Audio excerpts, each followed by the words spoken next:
Shalom, salam sejahtera. Renungan malam seiman berjudul Tanggung Jawab Terhadap Anak-anak.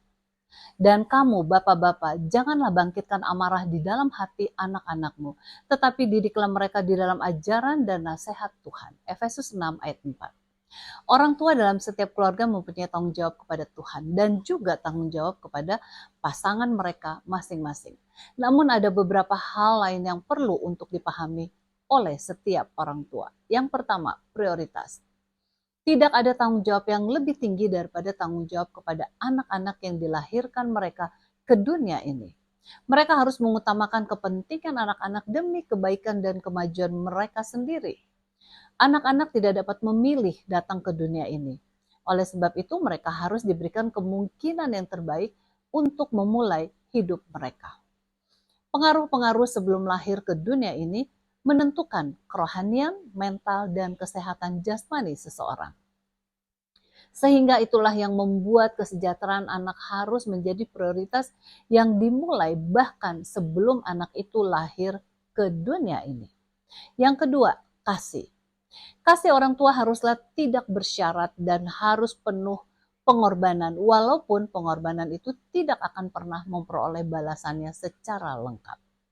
Anak-anak harus memperoleh citra diri yang baik dan kesehatan emosional dalam kehidupannya. Anak-anak yang harus mencari kasih atau yang merasa dirinya ditolak dan dianggap remeh akan mencoba memperoleh kasih orang tuanya melalui tindak tanduk yang kurang menyenangkan yang nantinya akan menjadi kebiasaan yang berurat dan berakar. Anak-anak yang merasa terjamin di bawah naungan kasih orang tuanya akan menghayati kasih itu dalam hubungannya kepada orang lain. Mereka dapat diajar memberi sebagaimana halnya menerima, sehingga dengan demikian eksistensi diri anak tersebut tidaklah hanya untuk diri sendiri. Sewaktu mereka bertumbuh, mereka dapat belajar memuliakan Tuhan.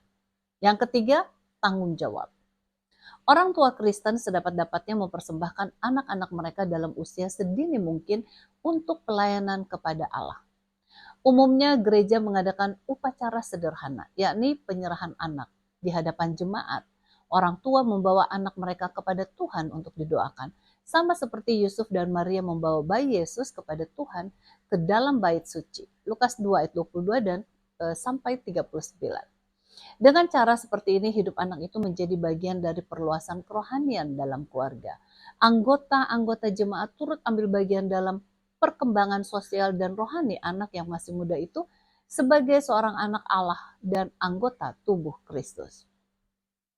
Di dalam pelayanan ini orang tua mengabdikan diri untuk mendidik anak dalam jalan Tuhan, supaya dengan demikian citra Allah terbentuk dalam diri anak. Kiranya semua kita dapat melaksanakan tanggung jawab orang tua yang sebaik-baiknya demi kemuliaan bagi nama Tuhan. Tuhan Yesus memberkati.